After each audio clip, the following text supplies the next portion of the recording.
Hi everyone, it's Don and I hope you're having a fantastic week. Well, here's a question for you.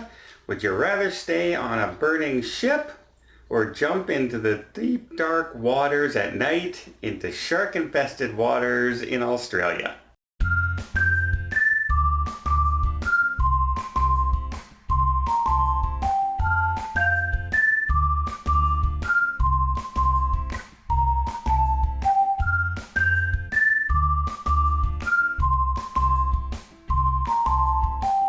Well, for most of us, the answer would be neither. We don't want to do either one of those choices, but for a few cruise passengers in the Galapagos Islands, this is a decision they basically had no choice in making.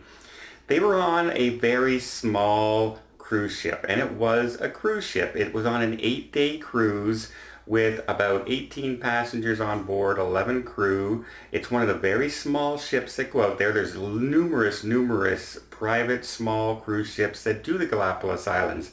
Because the smaller the boat, usually the better it off it is. You can get in closer, a much more personable experience if you want to commune with nature and do the sea turtles and swimming with the sharks, all that sort of thing. It sounds great when nothing goes wrong. On the last, basically the last night of their cruise, fire broke out in the engine room and smoke started filling up the small vessel.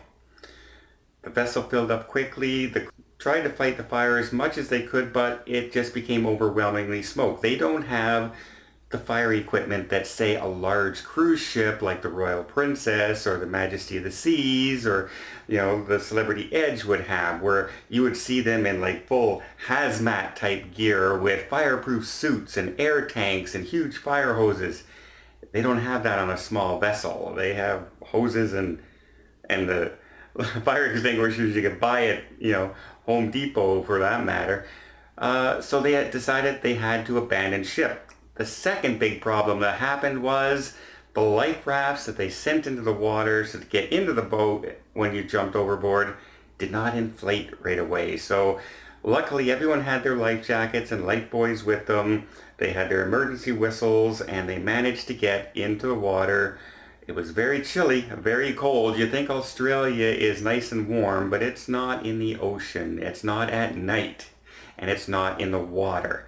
So after a while, you start getting cold. Luckily, the rafts eventually did inflate. They weren't very fast to inflate like you would expect to be like that, where you see, all those movies that you see or TV shows where somebody accidentally pulls on the emergency raft and it squeezes them up into a window like this, right? And they just seem to inflate like this. Well, these ones just seemed like they had like a 110-year-old person on an air pump, like this with their foot trying to pump it up.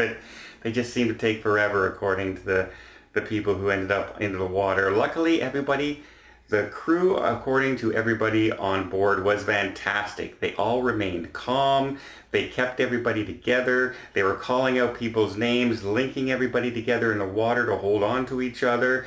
They started to head towards a lighthouse in the distance where they could see it on the island, so they had a focal point to head to, and all while remaining completely calm. Crew members even gave up their sweatshirts once they got into the raft and when they finally inflated. They got everybody into the life rafts. Crew members were given their clothes to the passengers to keep them warm, even though they went with nothing on board. So nothing but great things to say about the crew and the captain and how they did it. There was no them first or anything. Like, they were concerned about their passengers, making sure they were safe.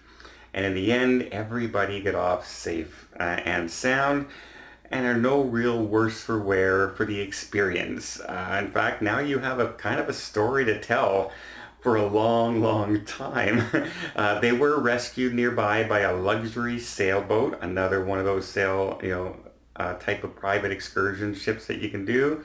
A few boats came to the rescue almost, within 2 hours. They were picked up, and everybody, like I said, it was great. There was a wedding party on board, actually. They were getting married on this trip, and so I guess if you can survive jumping into shark-infested waters in Australia, your marriages can survive anything. So that's probably a good omen. Hopefully it's not a bad omen that, your boat caught on fire on your wedding trip.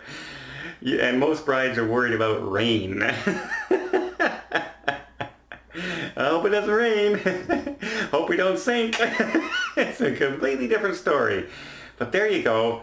It just goes to show there are so many different types of vessels that you can take to the Galapagos Islands. Of course, Celebrity has their expedition type of cruise ships, which are not as large as you would picture going to the Caribbean, and there's certainly nowhere near the size of Oasis class ships, but they do hold quite a few more passengers than these smaller boats, and probably have a little more safety equipment on board, as well as probably, better tenders and better safety equipment that way, just in case. But there's nothing wrong with these little boats. This stuff rarely happens, as you can tell by the story.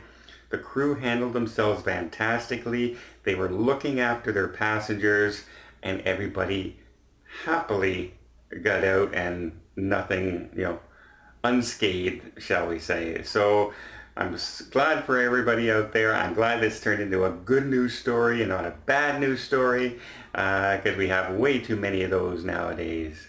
Well, I hope you liked this update. If you did, please give it a thumbs up. Want to see more tips, more tricks, more travel vlogs from around the world? Hit that subscribe button. Till next time, have yourself a safe and a great vacation.